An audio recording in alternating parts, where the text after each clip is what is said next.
marka dumarka saas ay wax tahay waa laba xabo oo weyn isla ma sha Allah tabaarakallah waa doob shaambo iyo shaambo caadi marka magaceedana waxa la Bosch marka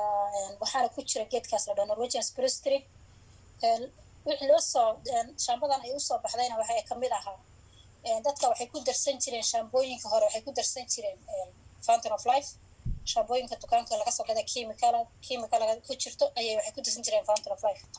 marka company-gaas ku noqday marka waxay dhaheen maadaama dadka shaambooyinka chemical lagu darsado Fountain of Life shaambooyin kale hal keeno oo Fountain of Life Norwegian Spruce Tree ku jirta marka shaambada saas ay ku soo baxday